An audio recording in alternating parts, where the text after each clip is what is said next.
I have a scar on my stomach. It is about 4 inches long, raised and pink against my skin. People ask about it sometimes. They assume it is from a car accident or maybe surgery. It is neither. That scar is from the night my stepbrother Garrett stabbed me with a kitchen knife. But the wound that cut the deepest was not the blade. It was the sound of my mom and stepdad laughing it off, calling it boys being boys, acting like I was overreacting. They stopped laughing after the judge read the verdict. Before I tell you how it all went down in that courtroom, let me know where you are watching from in the comments below. Hit that like button and subscribe because trust me, the judge's verdict hit them harder than they ever hit the truth. This is not just about what happened to me. It is about what happens when you finally refuse to stay silent. So stick with me because you need to hear how this nightmare began and how I made sure it ended. Let me take you back 3 years. I was 22, working at a logistics company, living in my own apartment. I had moved out when I was 19, wanting independence and space to figure out my own life. My mom, Linda, had divorced my dad 5 years earlier. It was messy but necessary. She seemed happy afterward, lighter somehow. Then she met Richard. Richard was 50, a neat accountant type who wore pressed shirts and smiled with his mouth, but never quite with his eyes. Still, he treated my mom well, at least in public. Linda was so happy when they got married. She kept saying, "We are finally a complete family again." I wanted that for her. I really did. So I smiled at the wedding, shook Richard's hand, and tried to welcome his son into what was left of our family. Garrett was 19 then. He was tall, around 6'1", with dark hair that fell into his eyes and a thin frame that made him look younger than he was. But his eyes were what stuck with me. Cold, distant. Like he was always calculating something behind them. He barely spoke at the wedding, just stood in the corner with his phone scrolling through whatever kept his attention more than the people around him. I tried. That first Thanksgiving after they got married, I drove 2 hours to their new house. Linda had gone all out with decorations, a huge turkey, the whole deal. Garrett sat at the table the entire meal without looking up from his phone. I attempted conversation. "Hey, Garrett, how is college going?" He glanced up and for a second those cold eyes locked on mine. "Why do you care?" That was all he said. Linda jumped in immediately. "Oh, he is just shy. Give him time." Richard nodded along. "He is going through a phase." I let it go. Maybe he was shy. Maybe I was pushing too hard. Christmas came around, and I brought gifts for everyone. I spent $150 on a gaming headset for Garrett, thinking maybe it would be a peace offering, a way to connect. He opened it at the table, looked at it for maybe 3 seconds, and set it down without a word. No thank you. No eye contact. Just nothing. He stood up and walked out of the room. I sat there feeling like I had done something wrong. Linda touched my arm. "Do not take it personal, honey. He is like that with everyone." But it felt personal. It felt like rejection, like I was an intruder in what was supposed to be my own family. 6 months went by. I visited when I could always feeling that same tension, that same coldness from Garrett. Then one afternoon in June, I stopped by unannounced. I walked into the kitchen and froze. Garrett was standing in front of Linda, his face red, his voice loud and sharp. "I do not give a damn what you think. You are not even my real mom." Linda was crying her hands up like she was trying to calm a wild animal. I stepped forward. "Hey, you do not talk to her like that." Garrett turned to me and I saw something flicker in his eyes, maybe, or contempt. "And what are you going to do about it, hero?" Before I could respond, Richard appeared from the hallway, but instead of stepping in to correct his son, he looked at me. "Maybe you should let us handle family matters." I stared at him. She is my mom. He crossed his arms. And he is my son. Boys get emotional sometimes. Let it go. I could not believe what I was hearing. Let it go. He had just screamed at her, reduced her to tears, and I was supposed to walk away. I looked at Linda, waiting for her to say something to back me up. She just wiped her eyes and shook her head slightly, like she was begging me not to make it worse. So I left. But I did not let it go. I could not. 2 months later, in August, I came back. I told myself I was just checking in, but deep down I knew I was worried. I had this feeling in my gut that something was very wrong. I was right. I walked in through the front door and heard shouting upstairs. I took the stairs 2 at a time and saw Garrett shove Linda hard into the hallway wall. She hit it with a thud and stumbled, her head smacking the edge of a cabinet. I did not think. I just moved. I grabbed Garrett by the shoulder and shoved him back. "What the hell is wrong with you?" He did not yell back. He just smiled. It was a cold, empty smile that made my blood run cold. Then he turned and walked upstairs to his room like nothing had happened. Linda was already on her feet, pulling at my arm. "Please do not make it worse." He did not mean it. I turned to her, my voice rising. "Mom, he hurt you." She shook her head, tears streaming again. "You do not understand. Richard is trying to help him. Garrett has issues. We are handling it." I wanted to call the police right there, but she begged me not to. She actually begged me to let it go. So once again, I left. But this time I called Richard. The conversation did not go well. "Your son is dangerous," I told him. His response was calm, almost condescending. "He is troubled, not dangerous. You are overreacting." Linda agrees with me. I tried again. He shoved her into a wall. Richard sighed like I was exhausting him. She tripped. And frankly, Alfonso, you coming around and stirring things up is not helping. Maybe give us some space. He hung up. I sat in my apartment that night, staring at my phone, feeling angrier and more helpless than I had ever felt in my life. They were protecting him. They were choosing him over the truth, over safety, over me. October came fast. It was a Saturday night around 9. I had not been back to the house since that phone call with Richard, but I could not shake the feeling that something was about to go very wrong. So I drove over. I still had a spare key my mom had given me years ago, back when it was just the 2 of us. I let myself in quietly. The house was dim, just the living room light on. Then I heard it, shouting from upstairs.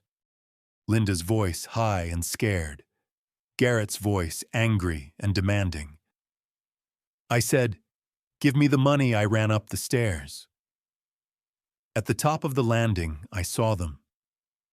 Garrett had Linda backed against the wall, his hand gripping her purse, trying to yank it away from her. Richard was standing off to the side, watching but doing nothing, just standing there. "Let her go, Garrett." My voice came out louder than I expected. Garrett turned and I saw his face.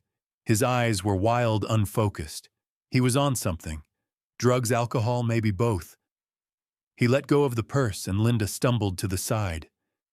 Garrett took a step toward me. "You just do not know when to stay away, do you?" I moved between him and my mom. "Back off. Now." That is when I saw it. He reached into his pocket and pulled out a knife. It was a kitchen knife, the kind with a 6-inch blade, serrated edge. Linda screamed. Garrett, no, Richard, finally spoke up. "Son, put it down." But no one moved. No one stepped forward to stop him. My heart was pounding so hard I could hear it in my ears. My hands were slick with sweat. But I did not move. I could not. If I backed down, he would go after Linda again. You do not want to do this, I said, keeping my voice steady. Put the knife down. Garrett laughed, but it was not a real laugh. It was bitter and sharp. You think you are better than me coming here playing hero. This is not about me, I said. Just calm down. But he did not calm down.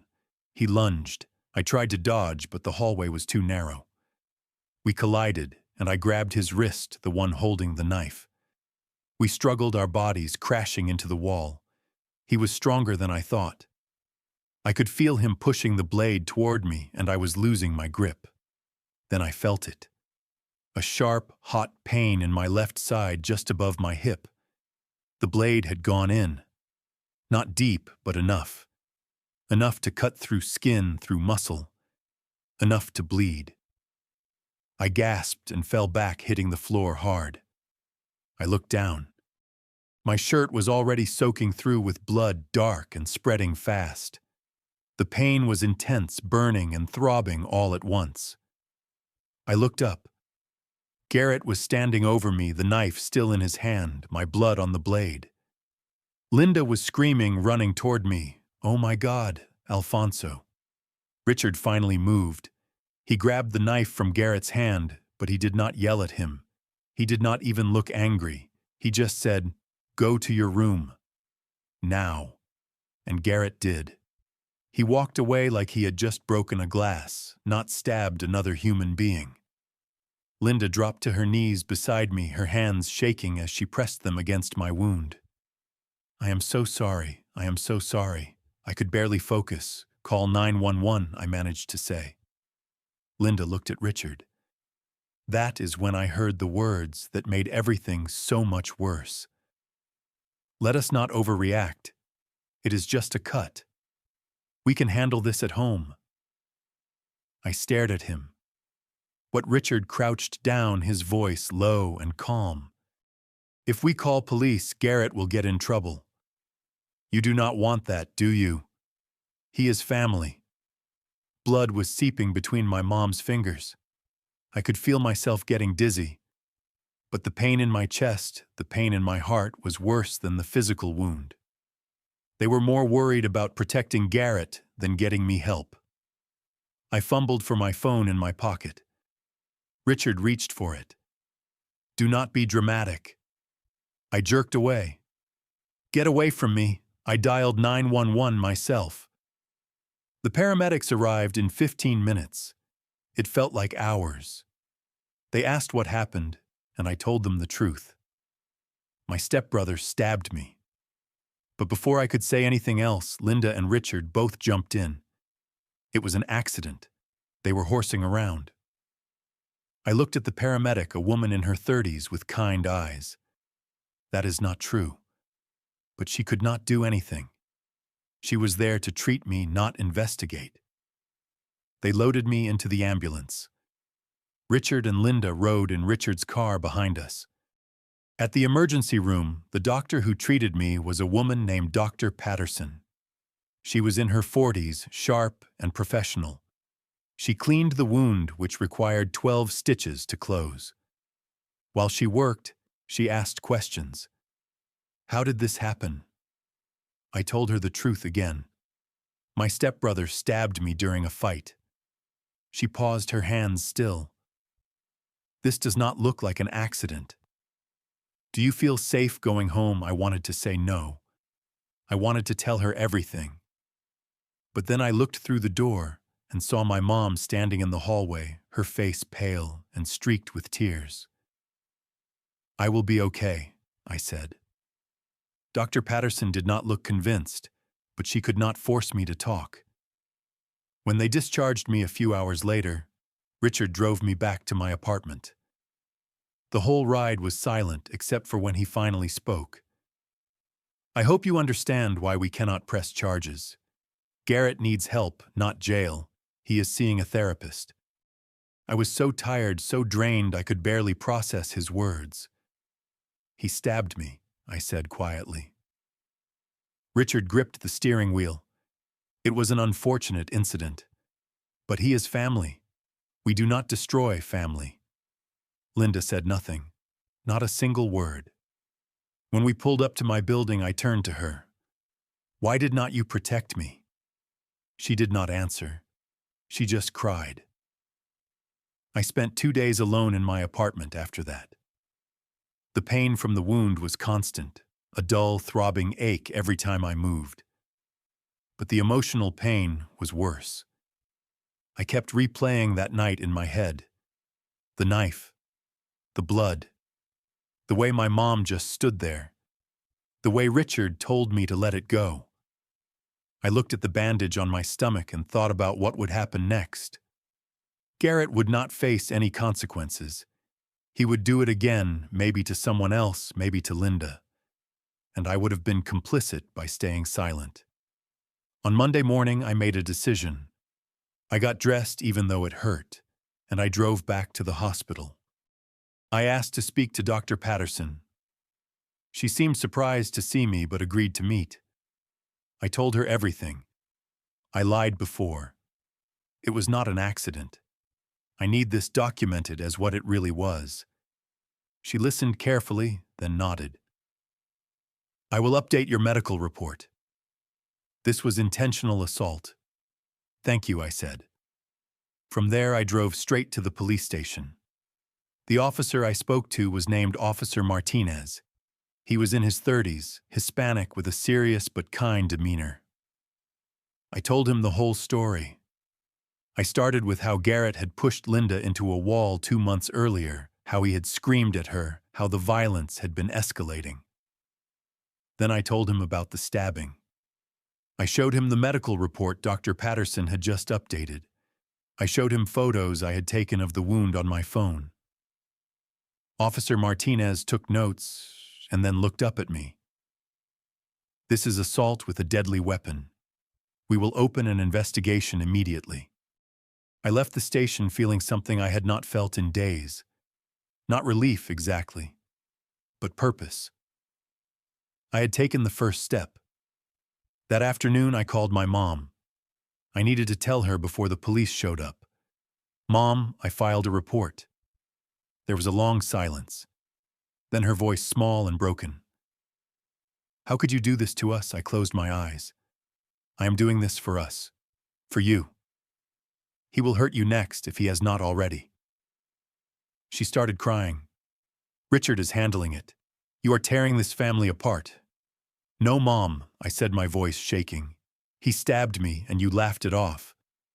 The family was already torn. She hung up on me.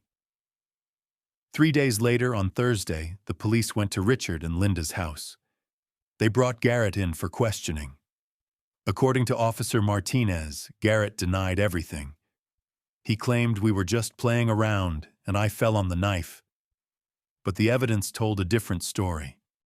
The medical report clearly stated the wound was consistent with intentional stabbing, not an accidental fall.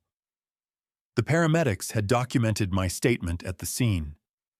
Dr. Patterson's updated notes detailed a pattern of violence.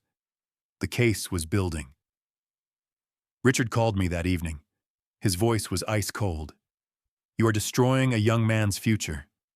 Is that what you want?" I felt my jaw tighten. He destroyed my trust. He hurt me. He could have killed me. Richard scoffed. "We will fight this in court, and you will look like the villain." Then Linda started texting me. "I cannot believe you are doing this to your own family. Garrett is getting therapy. He is changing. Please drop the charges." I did not respond to any of it. I was done explaining myself.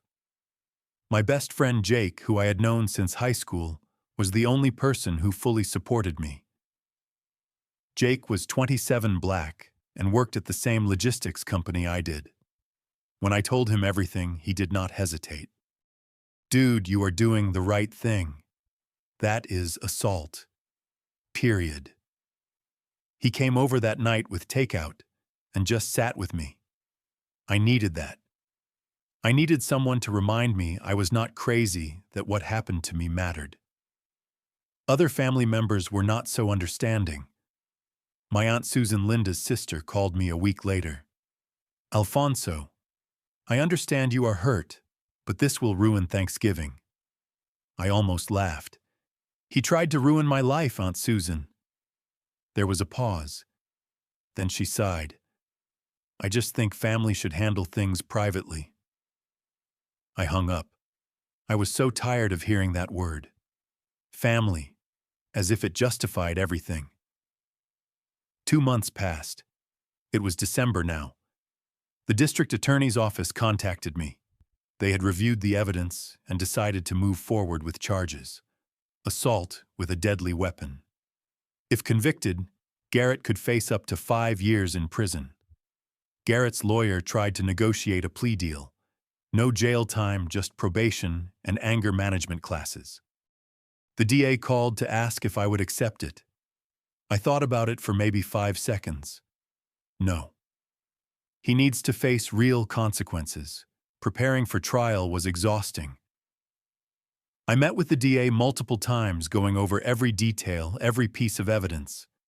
Jake went with me to most of the meetings. He took time off work just to sit beside me and make sure I was okay. I wrote a victim impact statement, which I would read in court.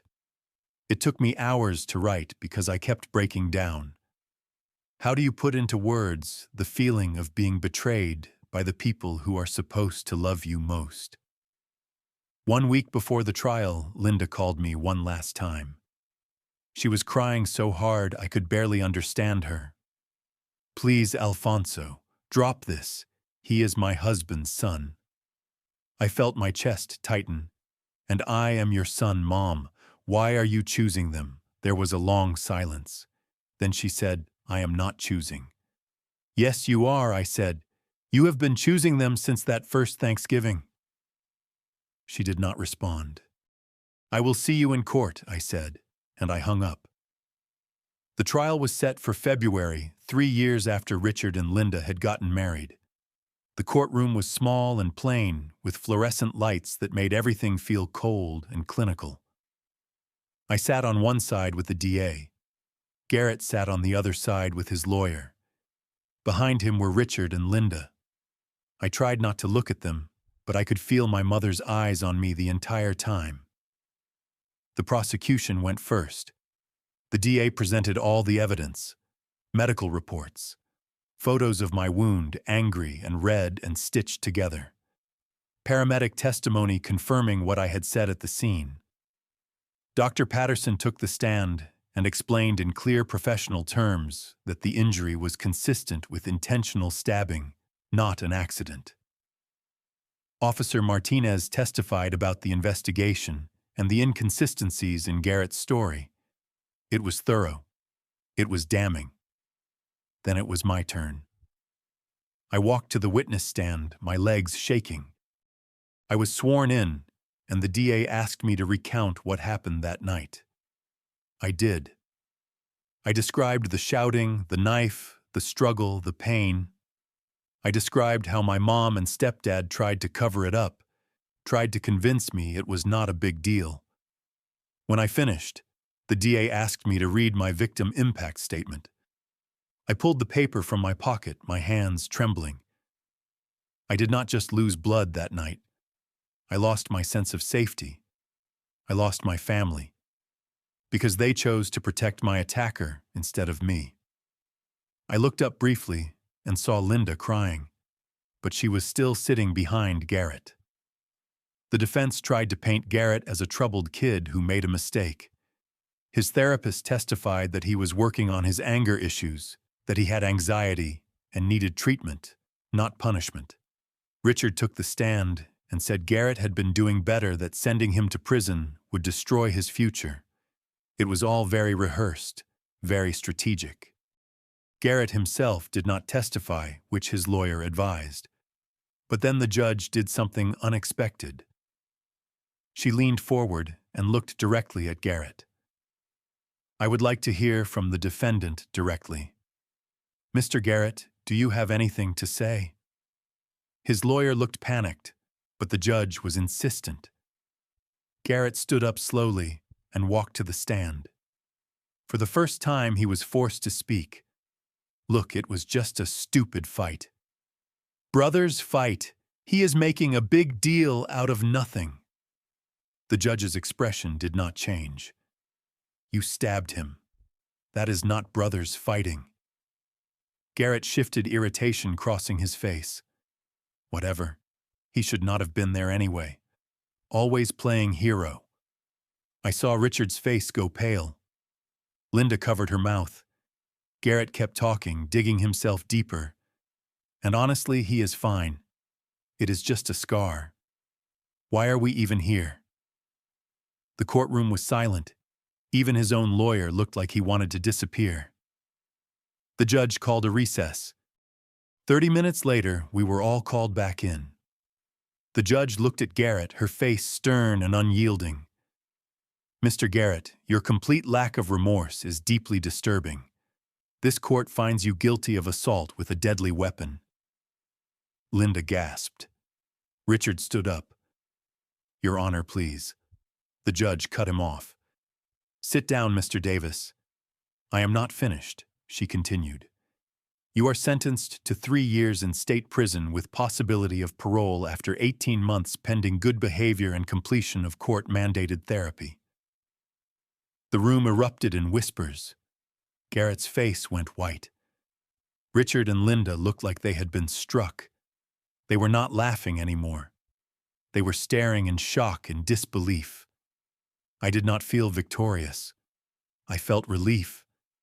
I felt like justice, real justice, had finally been served. I glanced over at my mom. She was looking at me, tears streaming down her face. Our eyes met across the room. I did not know what to say. So I just nodded once, then looked away. Outside the courtroom, Jake hugged me tight. You did it, man. You stood up. I nodded, but I did not feel like celebrating. I just felt tired. Across the parking lot, I saw Richard helping Linda into their car. She was still crying. They did not look at me. I watched them drive away, and I felt sad. Not for Garrett, but for what could have been. For the family I thought I would have. 2 months later, I received an email from Linda. Alfonso, I do not know if you will read this. I have been thinking a lot. Maybe you were right. I was so scared of losing Richard that I lost you instead. I do not expect you to forgive me, but I am sorry. I am going to therapy now, trying to understand why I made the choices I did. I read it 3 times. I did not reply right away. I needed time to process. Time to heal. 6 months after the trial, I agreed to meet Linda for coffee. We sat across from each other in a neutral cafe, neither of us sure where to start. She apologized again, this time face to face. I am not ready to say everything is okay, I told her. But I am glad you are getting help. She nodded, wiping her eyes. I understand. I just hope someday we can rebuild. Maybe I said, but it will take time. She agreed. We did not hug when we left, but it was a start. Now 3 years later, I am 28. The scar is still there. It probably always will be. But it does not hurt anymore. I have learned how to set boundaries, how to stand up for myself even when it costs me. My relationship with my mom is slowly healing, but it will never be what it was. Richard and I do not speak. Garrett got out of prison after serving 2 years. I do not follow his life. I do not need to. People still ask me if I regret pressing charges against family. The answer is always no, because family is not about blood. It is about respect, safety, and protection. They laughed when I was hurt. They minimized my pain. But the judge did not laugh. The law did not laugh. And that taught me something important. Sometimes the only person who can save you is yourself. The scar on my stomach reminds me not of what I lost, but of what I found. My voice, my strength, my worth. And no one can take that away again. So let me ask you, have you ever had to stand up to family when no one else would back you? Drop your thoughts in the comments. If this story resonated with you, hit that like button and subscribe for more real stories about finding your strength when the world tries to silence you.